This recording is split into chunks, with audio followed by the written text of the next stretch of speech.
اللہ تبارک و تعالیٰ کا بہت بڑا احسان و کرم ہے کہ اس نے ہم سب کو اپنے مبارک گھر میں یکجا اور اکٹھا فرمایا اور دین کی کچھ باتیں کہنے سننے کی توفیق مرحمت فرمائی۔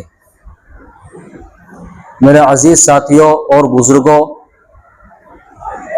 اللہ تبارک و تعالیٰ نے ہمیں ایمان کی دولت عطا فرمائی ہے، لیکن سوال یہ پیدا ہوتا ہے کہ کیا صرف ایمان ہی جنت میں داخل کرا سکتا ہے؟ اس کے علاوہ اور کسی چیز کی ضرورت نہیں ہے، یعنی گناہوں سے بچنے کی یا نیک اعمال اختیار کرنے کی؟ جنت میں داخلے کے لیے یہ تمام چیزیں معنی رکھتی ہیں۔ کلمہ توحید لا الہ الا اللہ کا اقرار کر لینے کے بعد ہم پر جو ذمہ داریاں عائد ہوتی ہیں، انہی ذمہ داریوں میں سے ایک یہ بھی ہے کہ ہم ان گناہوں سے بچیں جو ایمان کو ختم کر دیتے ہیں یا جنت میں داخلے سے جو چیزیں ہمیں روک دیتی ہیں۔ صحابہ کرام کے پاس تو خود نبی کریم صلی اللہ علیہ وسلم بذات خود تھے، آپ علیہ الصلوۃ والسلام ہی ان کے معلم تھے، استاذ تھے۔ نبی کریم صلی اللہ علیہ وسلم کی صحبت میں رہ کر جو ایمان لے آتا تھا وہ گناہوں سے کوسوں دور ہو جاتا تھا، اور نیک اعمال کا جذبہ ان کے اندر اتنا زیادہ ہوتا تھا کہ ہم اس کو اس طرح سمجھ سکتے ہیں کہ کوئی بھی نیک عمل جو صحابہ کرام کو معلوم ہو جاتا تھا وہ اس میں ضرور حصہ لیتے تھے۔ اور آج ہمارا کیا حال ہے ہم سب کے سامنے ہے۔ تو اس لیے ہمیں ضرورت ہے ایمان لانے کے بعد بہت ساری چیزوں کو سمجھنے کی، تاکہ ہم اپنے ایمان کو محفوظ رکھ سکیں، تاکہ ہم موت تک کلمہ شہادت لا الہ الا اللہ محمد رسول اللہ پر قائم رہیں، اور کوئی ایسا عمل نہ کریں جو اللہ تعالیٰ کو ناپسند ہو، جو ہمارے لیے جہنم میں داخلے کا سبب بن جائے۔ انہی میں سے جو عمل جنت میں جانے سے روک دیتا ہے، ایک عمل ہے تکبر اور گھمنڈ کرنا۔ تکبر اور گھمنڈ یہ اتنا برا عمل ہے کہ انسان کو پوری زندگی دنیا کے اندر بھی ذلیل اور رسوا کروا دیتا ہے، اسے دنیا کے اندر بھی تباہ و برباد کرا دیتا ہے، اور آخرت میں بھی اس کی تباہی ہے، بربادی ہے۔ شیطان کے ساتھ کیا ہوا؟ عزازیل جس کا نام تھا، ایک جن تھا، بڑا ہی مقرب بندہ تھا اللہ تعالیٰ کا، بڑے ہی مقرب بندوں میں داخل تھا، اللہ کی بندگی اور اس کی عبادت میں بڑھ چڑھ کر حصہ لیتا تھا، لیکن گھمنڈ آ گیا، تکبر آ گیا۔ ٹھیک اسی طرح جس طرح آج کوئی بہت بڑا عبادت گزار بن جائے ہم میں سے، تہجد پڑھنے لگے اور دیگر اعمال کے اندر بڑھ چڑھ کے حصہ لینے لگے، بڑا حاجی بن جائے، عمرہ کرنے والا بن جائے، اب اس کے دل میں یہ بات آ جائے کہ میں اوروں سے بہتر ہوں۔ تکبر کا مطلب کیا ہے؟ پہلے اس کے معنی سمجھ لیں، اس کی ڈیفینیشن سمجھ لیں۔ تکبر کہتے ہیں کہ حق کو جھٹلا دینا اور اللہ کے بندوں کو حقیر اور ذلیل سمجھنا، یہ تکبر اور گھمنڈ ہے۔ شیطان نے یہی دو کام کیے تھے جس کی بنا پر اس کو مستکبر کہا گیا، متکبر کہا گیا، گھمنڈی کہا گیا، اور اس کو ہمیشہ کے لیے ذلیل اور رسوا کر دیا گیا۔ شیطان نے کیا کہا تھا جب اللہ تبارک و تعالیٰ نے حکم دیا کہ آدم کو سجدہ کرو؟ تو شیطان نے کہا انا خیر منی، کہ میں ان سے بہتر ہوں، آپ نے مجھے آگ سے پیدا کیا ہے اور ان کو مٹی سے بنایا ہے، لہذا میں ان سے بہتر ہوں۔ یہاں دونوں چیزیں آ گئی۔ اولاً تو شیطان نے اللہ تبارک و تعالیٰ کا حکم ماننے سے انکار کیا، جو حق تھا اسے جھٹلایا، اور دوسرے اس نے آدم علیہ السلام کو کمتر سمجھا، ذلیل سمجھا۔ یہ دونوں چیزیں اس آیت کریمہ کے اندر پائی جاتی ہیں کہ ایک تو حق کو جھٹلا دینا اور دوسرے لوگوں کو ذلیل اور کمتر سمجھنا، یہ تکبر کی علامت ہے۔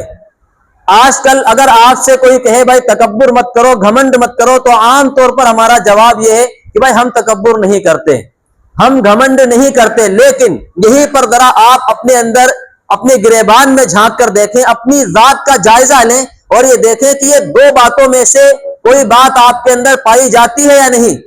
یعنی اگر آپ حق کو جھٹلا دیتے ہیں، حق بات ماننے کے لیے، قبول کرنے کے لیے تیار نہیں ہوتے، اور دوسروں کو اپنے سے کمتر سمجھتے ہیں یا کمتر اور گھٹیا نگاہوں سے دوسروں کو دیکھتے ہیں، تو آپ کتنے کہہ لیں کہ میں تکبر نہیں کرتا، آپ متکبر ہیں، آپ کے اندر گھمنڈ پایا جا رہا ہے۔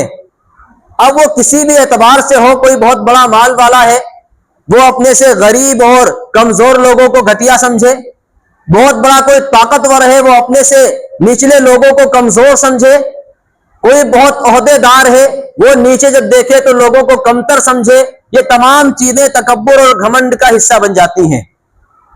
میں ایک ایک کر کے آپ کے سامنے مثال پیش کروں گا کہ اللہ تبارک و تعالیٰ نے کس طرح ایسے لوگوں کو ذلیل کیا ہے، رسوا کیا ہے، تباہ و برباد کیا ہے۔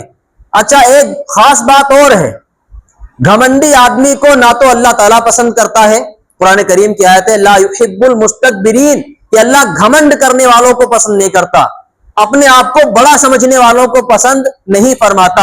اور نبی کریم صلی اللہ علیہ وسلم کی کتنی خوبصورت بات ہے، آپ علیہ الصلوۃ والسلام نے ایک مرتبہ صحابہ سے ارشاد فرمایا، ذرا غور سے سنیں اور اس بات کو ذرا اچھے سے سمجھیں۔ آپ علیہ الصلوۃ والسلام فرماتے ہیں کہ اگر تم کبھی مجھے گم پاؤ، کبھی اگر ڈھونڈے سے میں تمہیں نہ ملوں، تو مجھے امیر لوگوں میں تلاش مت کرنا، مجھے غربا اور مساکین میں تلاش کرنا، میں تمہیں وہیں مل جاؤں گا۔ یہ آپ علیہ الصلوۃ والسلام کا فرمان ہے کہ میں ان کے درمیان ملوں گا، میں بڑے چودھریوں کے اور بڑے پیسے والوں کے درمیان میں نہیں ملوں گا، غریب اور کمزور جو میری امت کے لوگ ہیں، جن کو عام طور پر لوگ گھٹیا اور کمتر سمجھتے ہیں، ان میں تلاش کرنا، میں تمہیں وہاں بیٹھا ہوا ملوں گا۔ یہ اللہ کے نبی صلی اللہ علیہ وسلم کا ارشاد ہے۔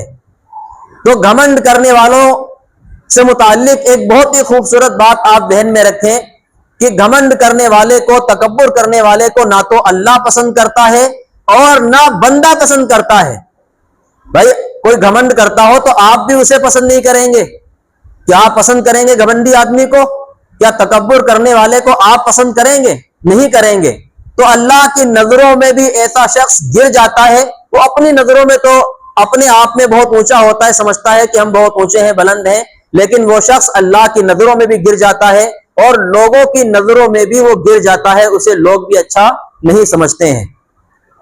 اب جب ہم کسی شخص کو اچھا نہیں سمجھتے، کیوں اچھا نہیں سمجھتے؟ اس کے اندر جو گھمنڈ کی یہ صفت پائی جاتی ہے، جو تکبر کی اس کے اندر یہ عادت پائی جاتی ہے، اس عادت کی وجہ سے جب ہم دوسرے کسی مسلمان کو یا انسان کو اچھا نہیں سمجھتے تو ہم اس عادت کو اپنے اندر کیوں داخل کریں؟ ہمیں بھی چاہیے کہ ہم اس عادت کو اپنے اندر سے نکال پھینکیں۔ اللہ تبارک و تعالیٰ عاجزی کرنے والے بندوں کو پسند فرماتا ہے، جو عاجزی اور انکساری کے ساتھ رہتے ہیں، جو اپنے آپ کو کچھ نہیں سمجھتے، ایسے بندوں کو اللہ تبارک و تعالیٰ پسند فرماتا ہے۔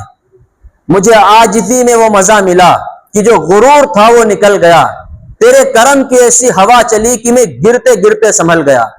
اگر انسان عاجزی اختیار کر لے، گھمنڈ سے باز آ جائے، تو اللہ تبارک و تعالیٰ اسے اتنی عزتیں دیتا ہے۔ اللہ کے نبی صلی اللہ علیہ وسلم کا فرمان ہے وَمَا كَانَ تَوَاضَ أَحَدٌ لِلَّهِ إِلَّا رَفَعَهُ اللَّهُ، کہ اللہ تبارک و تعالیٰ کی ذات کے لیے، اللہ کی رضا کے لیے کوئی بھی شخص انکساری اور عاجزی اختیار نہیں کرتا مگر اللہ تبارک و تعالیٰ اس کے مرتبے کو بلند کر دیتا ہے۔ اب آپ کو میں چند مثالیں دیتا ہوں بڑی بڑی، جن مثالوں سے آپ کو یہ بات سمجھ میں آ جائے گی۔ واقعات ہیں، تاریخی واقعات، عبرتناک واقعات، جن کو قرآن کریم نے بیان کیا ہے۔ فرعون کا نام آپ نے سنا ہوگا۔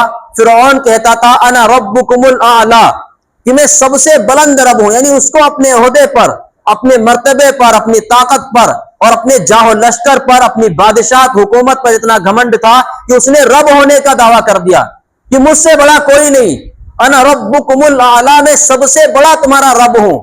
اللہ تبارک و تعالیٰ نے اسے دریا کے اندر غرق کیا، اور نہ صرف غرق کیا بلکہ آنے والی قیامت تک نسلوں کے لیے عبرت کا نشان بنا دیا اسے۔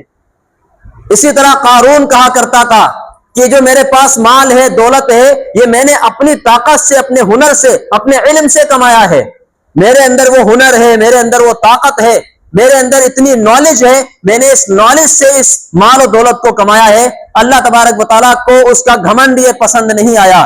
رب کائنات نے اس کے ساتھ اور اس کے مال کے ساتھ، اس کے گھر کے ساتھ زمین کے اندر اسے دھسا دیا، جس کو اللہ تبارک و تعالیٰ قرآن کریم میں وَخَسَفْنَا بِهِ کے الفاظ سے ذکر فرماتا ہے، یعنی وہ بھی، اس کا گھر بھی، اس کا مال بھی سارا کا سارا زمین کے اندر دھس گیا۔ بڑے خزانے والا تھا۔ آج کے دور میں کوئی بھی اتنے بڑے خزانے والا نہیں ہے جتنا قارون تھا، اتنا زیادہ اس کے پاس مال و دولت ہوا کرتا تھا۔ اللہ نے دھسا دیا اسے، عبرت کا نشان بنا دیا۔ اسی طرح آپ اور مثالیں لے لیجئے، بہت ساری مثالیں آپ کو نظر آ جائیں گی۔ ایک خاتون کا واقعہ بیان کیا جاتا ہے، ایک عورت کا۔ بسا اوقات ہماری مائیں بہنیں بھی گھمنڈ کی بیماری کے اندر مبتلا ہو جاتی ہیں، ان کو بھی لگنے لگتا ہے، کسی لڑکی کو لگنے لگا میں بڑی حسین ہوں، کسی کو اپنے حسن پر ناز ہو جاتا ہے، تو کسی کو اپنے عہدے پر، کسی کو مالداری پر فخر ہو جاتا ہے۔ یہ تمام چیزیں جو ہے گھمنڈ کے اندر داخل ہو جاتی ہیں۔ ایک واقعہ بیان کیا جاتا ہے کہ ایک خاتون تھی، اس کی کئی بہنیں تھیں، 5 یا 6 بہنیں تھیں۔ اب اس کی اور جو 5 بہنیں تھیں وہ اتنی خوبصورت نہیں تھیں، لیکن وہ لڑکی بہت خوبصورت تھی، اتنی خوبصورت تھی کہ اس کو اپنی خوبصورتی پر ایسا ناز تھا کہ اس نے ایک مرتبہ کچھ جملے الفاظ جو ہے زبان سے نکال دیے۔ وہ کہنے لگی، جب رشتے کوئی آتے تو وہ منع کر دیتی تھی، یعنی ان نوجوانوں کو اپنے لائق نہیں سمجھتی تھی۔ وہ کہتی تھی اس جیسے تو میں اگر چل پڑوں تو قطار لگ جائے گی، میرے پیچھے لائن لگ جائے گی۔ اور اس نے اپنی بہنوں کے مقابلے میں اپنے آپ کو اتنا حسین سمجھا کہ اس نے ایک مرتبہ کچھ الفاظ کہے اپنی بہنوں کے مقابلے میں، جس کی بنا پر اس کی پکڑ ہو گئی۔ اب ایسی پکڑ ہوئی اس خاتون کی، اس کے اندر علم بھی تھا اور وہ ڈاکٹر تھی، سرجن۔ ایک مرتبہ سرجری کر رہی تھی، جتنے رشتے آئے ٹھکراتی جا رہی تھی اور اپنے حسن پر ناز کرتی جا رہی تھی۔ ایک مرتبہ ایک آپریشن کرنا پڑا اسے۔ سرجری کے درمیان جس مریض کا آپریشن کر رہی تھی اس کے اندر کوئی ایک ایسی بیماری تھی جو پھیلنے والی تھی۔ وہ بیماری اس کے ہاتھ میں لگ گئی کسی طریقے سے، کہیں پر انفیکشن ہوا اور انفیکشن اس کے ہاتھ میں آ گیا۔ اب اس کے ہاتھوں کی حالت ایسی ہو گئی تھی، اللہ تعالیٰ نے ایسی پکڑ کی جیسے 80 سال کی بڑھیا کی کھال ہو جاتی ہے، ایسے اس کی ہاتھوں کی کھال جھولنے لگی۔ پھر وہ روتی تھی اور رو کر یہ بات کہا کرتی تھی کہ مجھے میرے گھمنڈ نے اور میرے تکبر نے مجھے تباہ کر دیا۔ اللہ کی پکڑ آتی ہے، اللہ پہلے ڈھیل دیتا ہے، اس کے بعد جب پکڑتا ہے تو رب کائنات ایسا پکڑتا ہے، ایسا ذلیل اور رسوا کرتا ہے کہ انسان منہ دکھانے کے قابل کہیں نہیں رہ جاتا۔ اس طرح کے واقعات بھرے پڑے۔ ایک امیر تھے، ایسے تھے کہ ارب پتی کھڑب پتی آدمی، 3 اسٹیشن کم سے کم ان کی اپنی زمین میں آ جاتے، اتنے بڑے زمیندار آدمی۔ ایک مرتبہ ایک چوک پہ بیٹھے ہوئے تھے چند لوگوں کے ساتھ، لوگوں نے اپنی شکایت کی، بھائی ہمارا کام نہیں چلتا، خرچہ کرنا بڑا مشکل ہے اور اپنا گھر چلانا بڑا مشکل ہے، سمجھ میں نہیں آتا ہے کہ کہاں سے خرچ کرنے کو لائیں۔ تو ان صاحب نے بڑے گھمنڈ میں مست ہو کر ایک بات کہی کہ تمہارے پاس خرچ کرنے کو نہیں ہے اور میرے پاس اتنا ہے کہ میری سمجھ میں نہیں آتا ہے کہ میں کہاں خرچ کروں۔ انہوں نے گھمنڈ میں اور تکبر میں الفاظ کہہ دیے، اللہ تعالیٰ کی پکڑ آ گئی۔ ہوا کیا، کچھ عرصے کے بعد ان صاحب کا انتقال ہو گیا۔ ان کا ایک بیٹا تھا، ان کے انتقال کے بعد بیٹا جو ہے عیاشی کے اندر پڑ گیا، شباب اور شراب کے نشے میں دھت ہو گیا، اور وہ ایسا بگڑا کہ کچھ عرصے کے بعد اپنی زمینیں بیچتا رہا، تھوڑی سی ضرورت پڑتی زمین بیچتا اور ان کو عیاشیوں میں اڑا دیتا، زناکاریوں میں اور نشے میں اڑا دیتا۔ اور ایسے لوگوں کو پھر دوست بھی مل جاتے ہیں جو مفت خور ہوتے ہیں اور زیادہ بگاڑ دینے والے اور زیادہ دوسری طرف لے کر جانے والے، ایسے امیروں کو بڑی جلدی ملتے ہیں دوست، تو اور دوست بھی مل گئے، ان کا خرچہ بھی ان کے اوپر آ گیا۔ تو ان صاحب نے دھیرے دھیرے زمین بیچنی شروع کی، بیچتے رہے، یہاں تک کہ جب انڈیا میں اپنے ملک ہندوستان کی بات ہے، جب یہاں ان کا من نہیں بھرا تو لوگوں نے کہا باہر ملکوں کا سفر کرو، وہاں عیاشی ٹاپ پر ہے، وہاں اس سے زیادہ تمہیں مزے کرنے کو ملیں گے۔ ان صاحب نے یہاں سے سفر کیا، دوسرے ملکوں میں جانا شروع کر دیا، یہاں آتے زمین بیچتے اور وہ پیسے لیتے، اڑا کر آ جاتے۔ پھر 1-2 مہینے کے بعد عیاشی میں جتنا پیسہ خرچ کر دیا ہے کم ہے۔ عیاشی میں جب پیسہ اڑتا ہے تو اس کی کوئی لمٹ نہیں ہوتی ہے، یہاں تک کہ ساری زمینیں انہوں نے بیچ دی چند سالوں کے اندر ہی۔ ساری زمینیں بیچنے کے بعد جس گھر میں وہ رہا کرتا تھا اس گھر کو بھی نیلام کر دیا، اسے بھی بیچ دیا۔ جس چوک پر اس کے والد نے یہ بات کہی تھی کہ میرے پاس تو اتنا ہے، میری سمجھ میں نہیں آتا ہے کہ میں کہاں خرچ کروں، اسی چوک پر لوگوں نے دیکھا کہ اس کا وہ بیٹا بھیک مانگ رہا تھا۔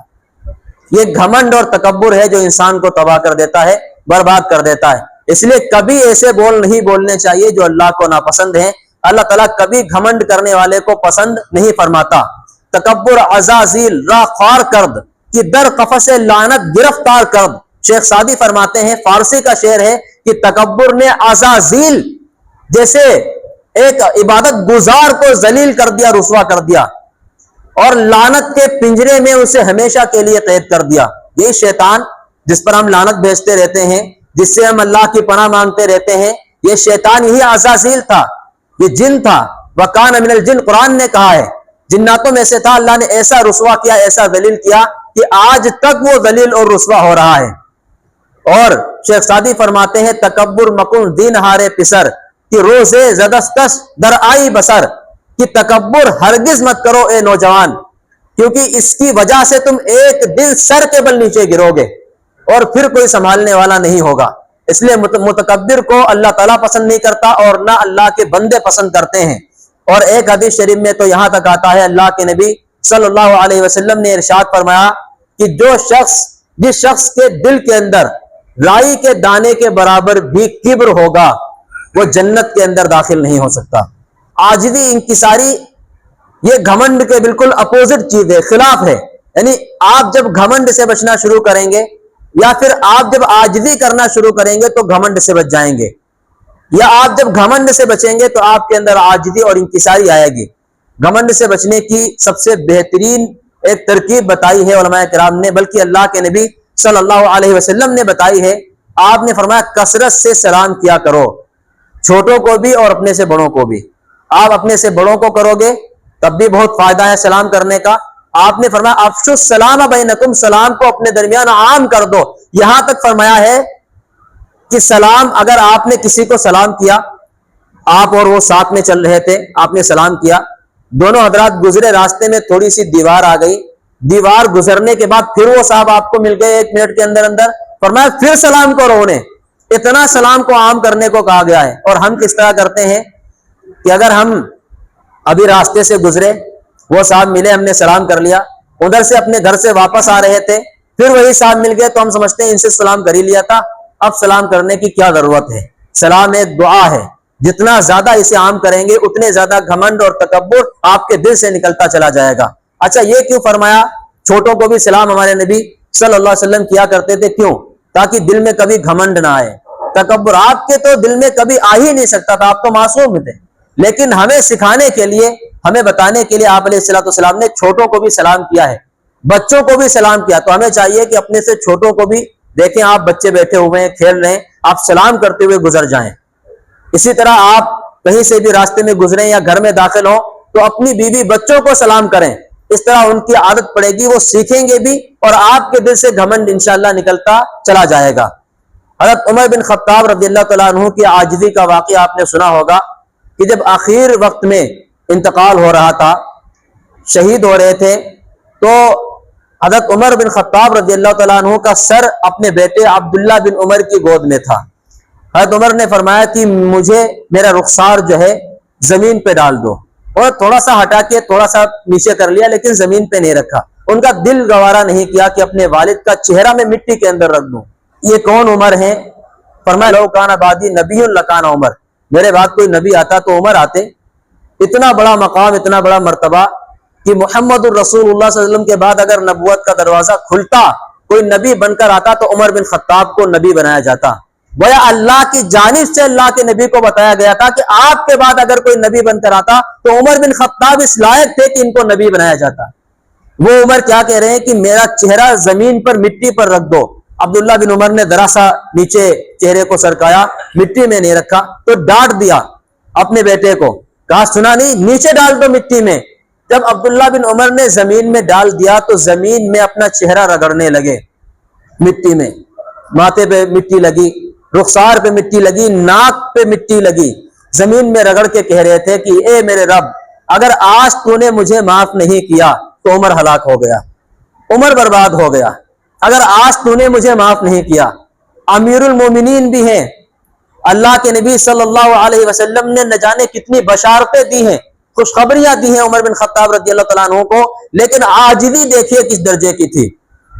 جب ابو بکر رضی اللہ تعالیٰ عنہ کا انتقال ہو رہا تھا تو عمر بن خطاب رضی اللہ تعالیٰ عنہ کا نام لے کر کہا ابو بکر صدیق رضی اللہ تعالیٰ عنہ نے کہ میرے بعد اگر امیر المومنین کوئی بنے گا تو عمر بن خطاب بنیں گے۔